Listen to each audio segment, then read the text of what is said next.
आज के युवा यहां बैठे हैं, बहुत सारे युवाओं ने बड़ी कोशिश की, बहुत जानना चाहते थे जब एक फिल्म आई। और हमारे युवा और हमारी छोटी छोटी बेटियां फिल्मों से बहुत मुतासिर होती हैं, फिल्म से बहुत सारी चीजें देखती हैं। और फिल्मों में बताया जाता है कि खूबसूरती की परिभाषा तैमूर की अम्मी है। खूबसूरती की परिभाषा तैमूर की मम्मी नहीं है। अगर खूबसूरती की कोई भाषा है और आप फिल्म इंडस्ट्री से मुतासिर होते हैं, इन्फ्लुएंस होते हैं, तो बाहुबली की देवसेना है। अपने नैरेटिव को बदलिए। आप जानना चाहते थे कि कटप्पा ने बाहुबली को क्यों मारा, जान लिया। मैं आपको 2 होमवर्क देता हूं, अब आप जाने लाल बहादुर शास्त्री को किसने मरवाया, सुभाष चंद्र बोस की सुपारी किसने ली थी। आज के युवा जिस दिन यह जानना पसंद कर देंगे, ये छोटे भाई का पजामा बड़े भाई का कुर्ता पहने हुए लोग जहां से आए थे वहीं चले जाएंगे। चौराहे चौराहे गली गली सवाल पूछिए। आप सवाल नहीं पूछते हैं, आप पिछले 1000 साल से लगातार जवाब दे रहे हैं। जब आप सवाल पूछेंगे तो उन्हें जवाब देना भारी पड़ेगा।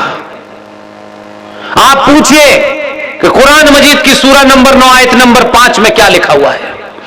भरी महफिल में पूछिए, यहां भी इस सभा में कोई मुसलमान हो तो मुझे बताए कि सूरा नंबर 9 आयत नंबर 5 में क्या लिखा हुआ है, जो कुरान शरीफ की आयत है। आप पूछते नहीं हैं, इसलिए वो भगवान रामचंद्र जी का मजाक उड़ाते हैं, इसलिए वो सीता मां का मजाक उड़ाते हैं। आप मजाक मत उड़ाइए, आप शालीनता के साथ पूछिए, तो या तो वो भाग जाएंगे या वो समझ जाएंगे कि इन्होंने कुरान पढ़ लिया है। और जिस दिन आप कुरान पढ़ लेंगे तो मक्का का रास्ता ये हवाई जहाज से तय कर लेंगे। इसलिए बीमारी को बीमारी मानिए। किसी से निजी संबंध, किसी से दोस्ती वो निजी हो सकती है, लेकिन अगर राष्ट्र के सामने वो दोस्ती आड़े आती है, ऐसी दोस्ती भाड़ में जाए। जिसको निजी दोस्ती निभानी है वो निभाए, इसमें कोई बुराई नहीं है। इसलिए वो खूबसूरत शायर जब वो शायरी करता था तो आप ताली बजाते थे। आप मध्य प्रदेश के लोग हैं, सांस्कृतिक तौर पे आप लोग बड़े संपन्न लोग हैं। आप भारत में एकमात्र ऐसा प्रदेश है जिसकी अंतर्राष्ट्रीय कोई बाउंड्री नहीं है। आप भारत का दिल हैं। तो आप सोचिए थोड़ी देर के लिए, वो कहता था कि जो आज साहिबे मसनद है, जो आज साहिबे मसनद है, ये किराएदार है, मकान मालिक नहीं है। आप इस पे ताली क्यों बजाते थे, मुझे ये बताइए। साहिबे मसनद का मतलब सिर्फ इतना ही होता है कि जो आज सत्ता पे बैठे हैं ये किराएदार है, मकान मालिक नहीं है। वो खुल के आपसे बता रहा है कि 47 के बाद से जो गद्दी आपके पास आ गई है, वो आपने कुछ दिन के लिए ले ली है।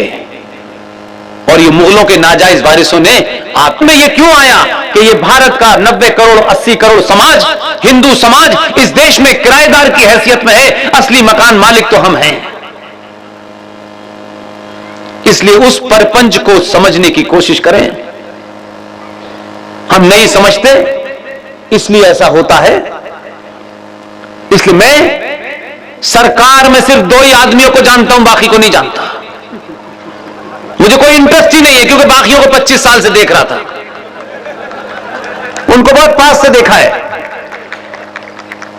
कड़ी निंदा दिमाग, कड़ी निंदा करने के लिए बनाया था, ये कड़ी निंदा करने के लिए बनाया था हमने आपको। तो ये जो पाखंड है ये 2 के आने से बंद हो गया है। वो कड़ी निंदा नहीं करता, उसकी डायरी में निंदा वर्ड ही नहीं है।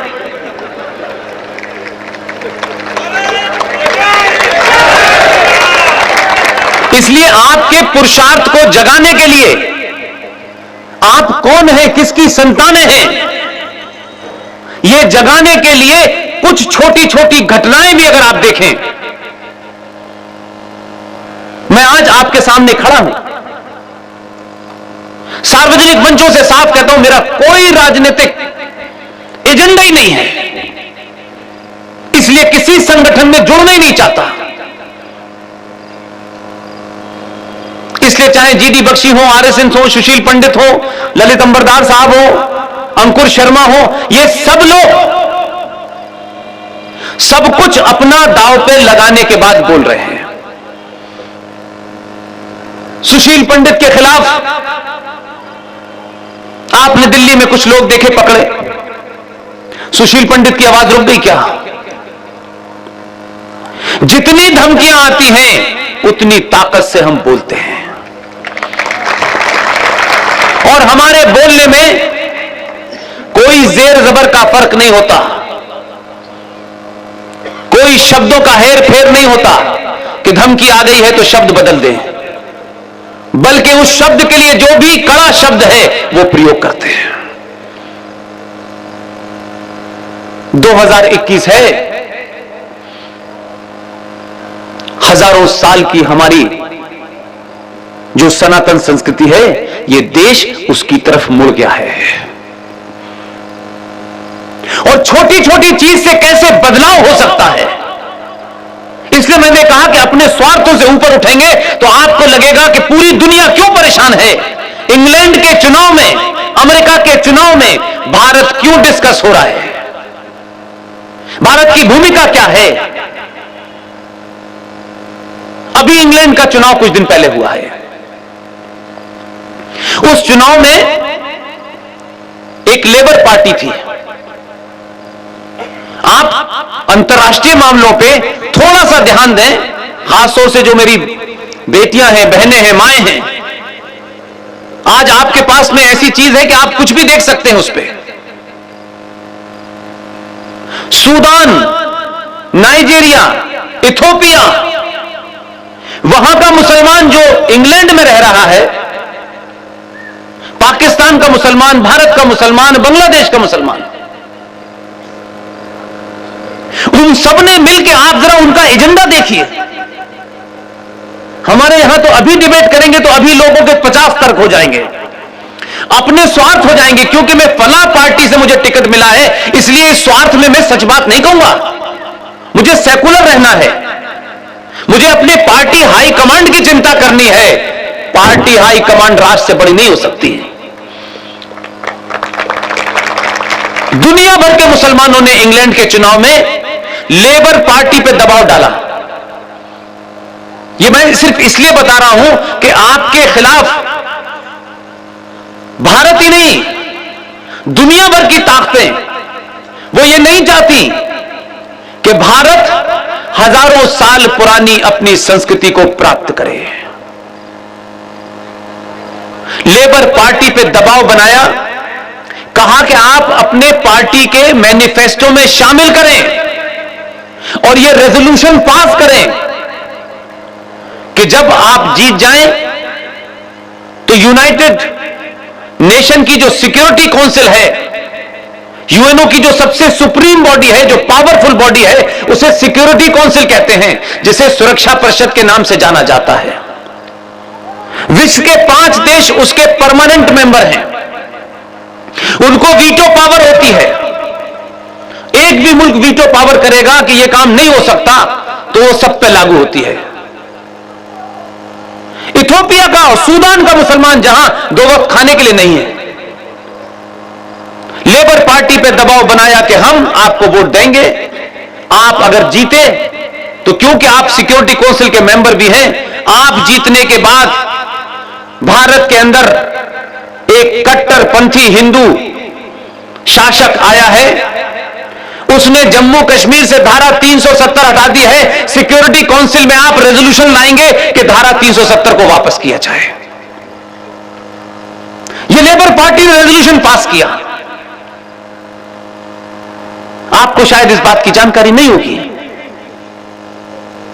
यह बात अलग है कि वहां आपके देश के जितने भी लोग थे, उन्होंने पूरी ताकत से लेबर पार्टी को हरा दिया, बोरिस जॉनसन को जिता दिया।